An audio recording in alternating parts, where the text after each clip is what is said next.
for the for مطلب دی لپاره. This is for him. دا د هغه لپاره دی. At the at مطلب دی کې.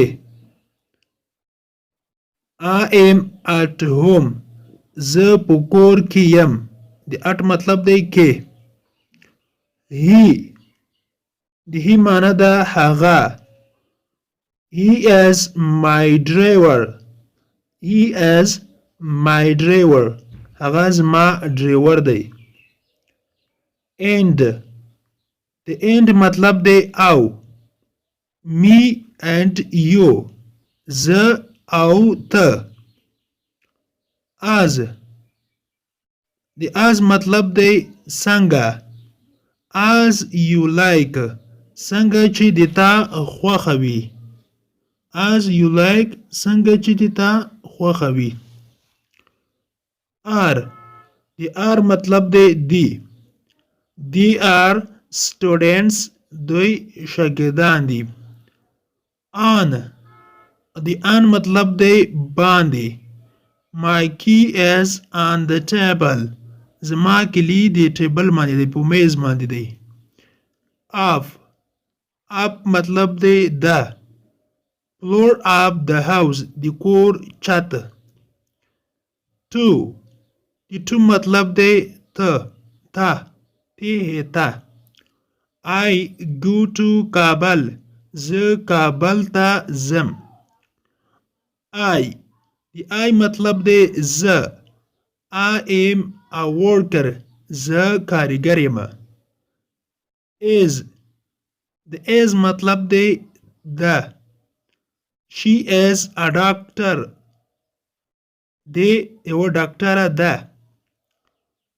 It د it مطلب دی ده. It is my room. دغه زما کوټه ده یا اتاق دی. From from معنا له یا څخه معنا هم لري. He is from Afghanistan. He is from Afghanistan. هغه له افغانستان څخه ده یا هغه له افغانستان ده. په دې سره تاسو نورو جملې هم جوړولای شئ. For example هغه he is from کابل. هغه له کابل څخه ده. how مطلب دی لري. I have 2 pens. زه 2 قلمه لرم. یا he has we have 2 pens. موږ 2 قلمونه لرو. his د his مطلب دی هغه. This is his book. دا د هغه کتاب دی. with معنا سره. For example come with me. ما سره راځه. come with me. ما سره راځه. or معنا یا. this or that. دا یا هغه. not not مطلب دی نه. I don't like smoking. زه سیګریټ نه خوښوم یا سیګریټ څکول نه خوښوم. can مطلب دی کولای شي. کولای شي. he can speak English.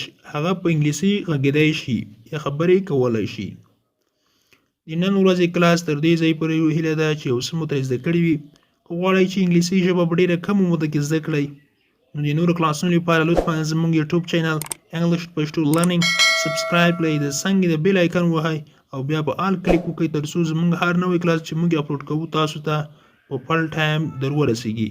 تر بیا چې زه حاضرې کوم تر بیا مو پاک رب سپارم. هر چیرې چې یاست الله مو مل شه.